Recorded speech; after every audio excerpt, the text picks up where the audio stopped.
Thank you, Mr. Chairman. I thank our witnesses for being here today.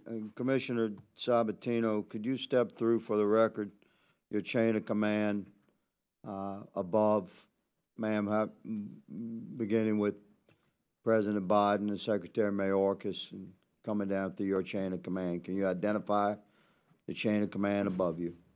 Yes, certainly beginning with the President down to Secretary Mayorkas, to our acting Commissioner Troy Miller, to my direct leadership, which is Executive Assistant Commissioner Pete Flores.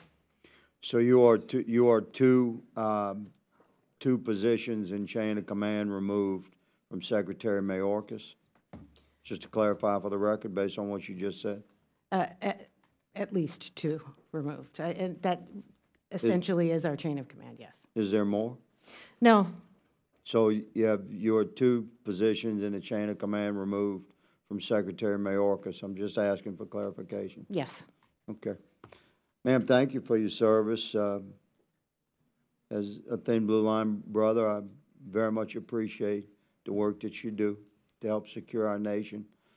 Do you have, in the course of your command, you have ongoing conversations, communications, emails, maybe text messages with your chain of command up, obviously? I would say my primary communications with Executive Assistant Commissioner Flores. In occasion, I will be acting for him and engage with the acting commissioner. Okay. Thank you for that clarification. Do you have direct communications by telephone or email, text with Secretary Mayorkas? I don't recall having direct communication with him one-on-one. Certainly, I've participated in meetings where he's been present. When you say participate in meetings, would those be in person or virtual? I believe they've all been virtual. They've been virtual. Again, thank you for that clarification. So you do recall interactions with Secretary Mayorkas directly in virtual communications, and yourself, and at your level of chain across DHS would be present? How many people would be on that commonly in a virtual communication where Secretary Mayorkas was leading the meeting? I think that could range from 5 to 6, 7 people There you to go. large groups. Just to give us a picture there. So you've had, during the course of your service over the last couple of years, would you say a handful of direct communications with wherein Secretary Mayorkas was leading that meeting? At least a handful? At least a handful. And they were all virtual, ma'am? I believe so, yes. Okay. Thank you for that. That's interesting.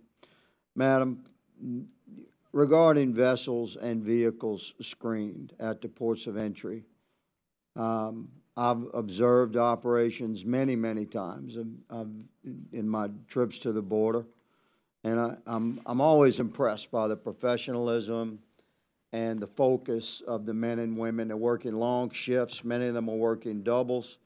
They're working 2 8-hour shifts. Is this common in under your chain, that you have your men and women working 2 8-hour shifts? We actually have a pilot currently in place to limit only to volunteers to work 8-hour overtime shifts on top of their current tour of duty or assigned tour. A normal 8-hour shift. So you do have men and women under your command working 16 hours a day. My understanding is they work 5 days. Is that correct? Yes. And we do have, and that's where I think there's a discrepancy in that we do have alternate work schedules. Some normal tours of duty could be 10-hour shifts, they could be 12-hour shifts, but depending on what the work schedule is, and alternate days off. Thank you for that clarification.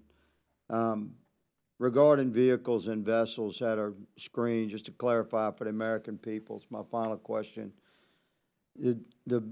A vehicle coming through a port of entry is screened with technology, and have electronic screening that we won't go into the details of, but this essentially viewed with technology by men and women under your command. That's the initial screening for a vehicle, is that correct? We currently scan in personal vehicles 1 to 2% coming across the southwest border. With the deployment of technology over the next 2.5 years, we expect to increase that to 40%.